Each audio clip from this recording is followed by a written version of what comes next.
اور ایک سلجوقی خاندان ہے ترک، ان کا باپ سلجوق مسلمان ہوا، محمود غزنوی اور سلجوق کا دور ایک ہے۔ سلجوق کی اولاد میں ایک بادشاہ ہے الپ ارسلان، اللہ نے اس کے ذریعے سے اپنے دین کو عزت بخشی اور اہل ایمان کو عزت بخشی۔ یہ اپنے سرکاری دورے پر نکلا ہوا ہے، اسے اطلاع ملی کہ قیصر روم رومانوس 3 لاکھ کا لشکر لے کر اپنی حدود سے نکل چکا ہے۔ آرمینیا کہاں اور اصفہان کہاں، ہزاروں میل کا بیچ میں سفر۔ تو اس نے سارے اراکین سلطنت کو جمع کیا، اب کیا کیا جائے؟ تو سب نے کہا ہم تیار نہیں ہیں، 3 لاکھ کا لشکر ہے تو ہمیں پیچھے ہٹنا چاہیے اور تیاری کر کے پھر سامنے آنا چاہیے۔ تو الپ ارسلان نے کہا اس پیچھے ہٹنے میں وہ جتنے قتل و غارت کرے گا، جتنی بیٹیوں کی عزت برباد ہوگی اور جتنا مسلمانوں کا خون بہے گا وہ تو میری گردن پر ہوگا۔ تو انہوں نے کہا آپ کی گردن پر کیسے ہوگا؟ ہم تو تیار ہی نہیں ہیں، ہمارے پاس اسباب ہی نہیں ہیں۔ وَلَا تُلْقُوا بِأَيْدِيكُمْ إِلَى التَّهْلُكَةِ، اور اپنے آپ کو ہلاکت میں ڈالنا جائز نہیں ہے۔ یہ شورا چل رہی۔ انہوں نے کہا اچھا ٹھیک ہے، تو میری طرف سے اجازت ہے، جو جانا چاہے وہ جا سکتا ہے، میں اللہ کے دشمن کو اسلامی حدود میں داخل نہیں ہونے دوں گا، میں اپنی جان کا نذرانہ پیش کروں گا، اس کے بعد میرے اوپر کوئی حجت نہ ہوگی، میرے اوپر کوئی جرم نہ ہوگا، پھر وہ لوٹ مار کریں یا قتل و غارت کریں، میں اپنا حق ادا کر چکا ہوں۔ جب اس نے یہ کہا تو پھر اس کے ساتھیوں نے کہا اگر آپ کا فیصلہ ہے تو پھر ہم کون سا موت سے ڈرتے ہیں، ہم بھی آپ کے ساتھ ہیں۔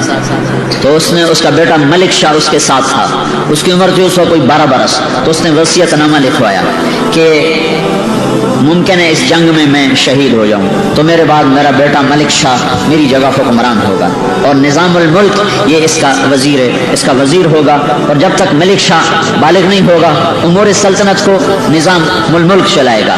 اور پھر اس کے بعد اس نے اپنے حرم، اپنی بیوی اور بچوں کو چند سپاہیوں کے ساتھ واپس بھیج دیا کہ عورتیں ساتھ تھیں تو اگر شکست ہو تو کہیں ان کی عزت پہ حرف نہ آئے، ان کو اصفہان کی طرف روانہ کر دیا۔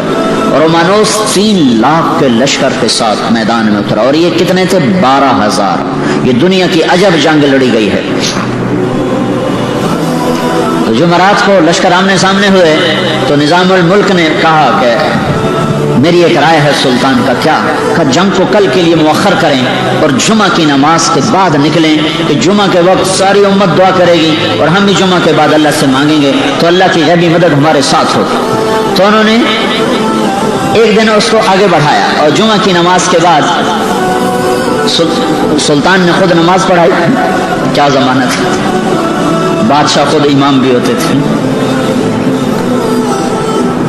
نماز پڑھائی اور اس کے بعد وہ گھوڑے پہ سوار ہوا اور اس نے اپنی لوہے کی ٹوپی اتار دی اور امامہ باندھ لیا، سر اپنے آپ کو مرنے کے لیے تیار کر لیا، کوئی چیز بیچ میں حائل نہ ہو، اور پہلی صف میں اس نے جھنڈا اٹھا لیا۔ تو باقی جان ساروں نے کہا آپ پیچھے ہو، کہا نہیں نہیں، میری جان اسلام سے زیادہ قیمتی نہیں ہے۔ اور جب لشکر آمنے سامنے ہوئے تو سلطان نے گھوڑے سے چھلانگ لگائی اور سجدے میں سر رکھ دیا، کہ مالک، اے عزت دینے والے، اے ہر چیز کے بادشاہ، آج ہماری عزت بھی تیرے ہاتھ میں ہے، ذلت بھی تیرے ہاتھ میں۔ تو جس کے ساتھ ہوتا ہے وہی فتح پاتا ہے، تو جس کو چھوڑ دیتا ہے وہی ناکام ہوتا ہے۔ قلت اور کثرت تیرے دربار کی چیز ہی کوئی نہیں۔ کم من فئۃ قلیلۃ غلبت فئۃ کثیرۃ باذن اللہ۔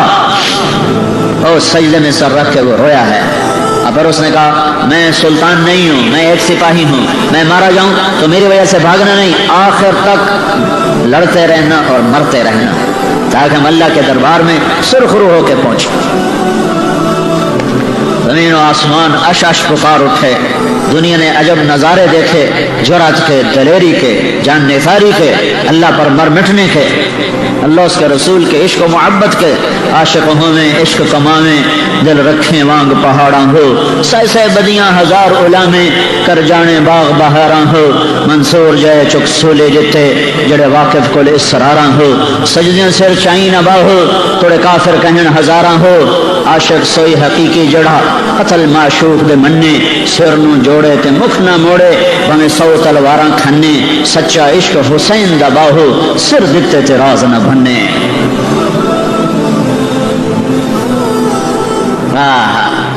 اس جگہ کا نام تھا مولاد گرد، مولاد گرد، جہاں یہ جنگ لڑی گئی ہے۔ ینصرکم اللہ فلا غالب لکم، ینصرکم اللہ فلا غالب لکم، میں تمہاری مدد کروں تو کوئی تم پہ غالب نہیں آ سکتا۔ وَإِن يَخْذَلْكُمْ، اگر میں ہی چھوڑ دوں، اگر میں ہی چھوڑ دوں، فَمَنْ ذَا الَّذِي يَنصُرُكُم مِّن بَعْدِهِ، پھر کون ہے جو تمہاری مدد کرے؟ ٹکرا گئے حق و باطل، صلیب و ہلال، عجب جنگ ہوئی ہے۔ اب میرے اللہ کا غیبی نظام چلا ہے، ادھر جنگ نے اپنی آگ کو بھڑکایا، ادھر اللہ نے سورج کی آگ کو تیز کر دیا، اور کیسر روم جو اپنے لشکر لڑا رہا تھا اس کو اتنی شدید گرمی لگی تو اس کو میدان جنگ میں ٹھہرنا مشکل ہو گیا۔ اس کے اوپر چھاؤں سایہ اور اس کو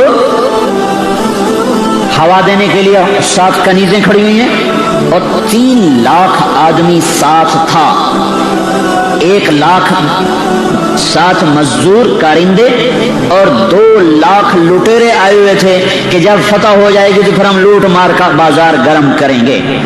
لہذا ان کو شکست کا کہیں تصور نہیں تھا، تو اس کو لگی شدید گرمی تو وہ پیچھے ہٹا، گرمی سے بچنے کے لیے اپنے خیمے کی طرف ہٹا۔ جب وہ پیچھے چلا ہے تو اللہ تعالیٰ نے رومیوں کے دل میں ڈالا کہ ہمارا بادشاہ بھاگ گیا، ہمارا بادشاہ تو فرار ہو گیا۔ بس یہ خیال آنا تھا کہ رومی لشکر کے پاؤں اکھڑے اور وہ بھاگے۔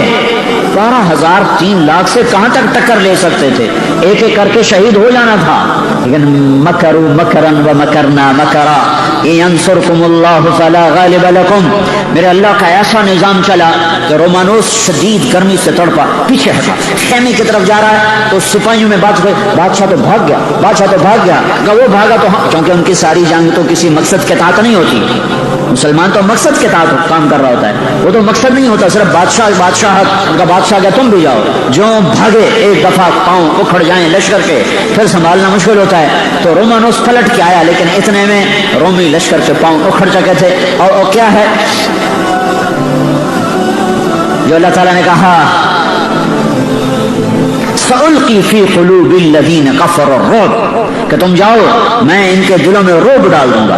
اللہ نے ایسا خوف ڈالا اور ایسا رعب ڈالا کہ 3 لاکھ آدمی دوپہر تک اثر تک، جمعے کے بعد تو جنگ شروع ہوئی، اثر تک نہیں ٹک سکے اور بھاگے، اور ہر ایک دوسرے سے آگے بھاگنے کی کوشش کر رہا تھا۔ سارے مسلمان حیران پریشان ہو کے دیکھ رہے تھے کہ یہ کیوں بھاگ پڑے، یہ کس لیے بھاگ پڑے۔ اور بس میرے رب کا نظام حرکت میں آیا اور رومانوس پکڑا گیا، قیدی ہو گیا۔ جب سلطان کے سامنے پیش کیا گیا تو اللہ پر سلام نے پوچھا اگر میں گرفتار ہوتا تو تو میرے ساتھ کیا کرتا؟ کہ میں تمہیں انتہائی ذلیل کرتا اور میں تمہیں ذلت کی مار دیتا۔ اللہ پر سلام نے کہا لیکن ہمارے نبی نے ہمیں کہا ہے کہ عزت دار کی عزت کرو، میں تمہیں ذلیل نہیں کروں گا، آؤ۔ اور اسے اپنے پاس تخت پہ بٹھایا، کہا ادھر بیٹھو، کہا اس کو بادشاہی پروٹوکول دیا جائے، اس کو عزت احترام باقی رکھا، اور پھر پلا اپنا مہمان بنا کے رکھ، پھر اس کو چھوڑنے سرحد تک گیا، پھر کہنے لگا اگر پھر بھی شوق پورا کرنا ہو تو آ جانا، ہم پھر حاضر ہیں۔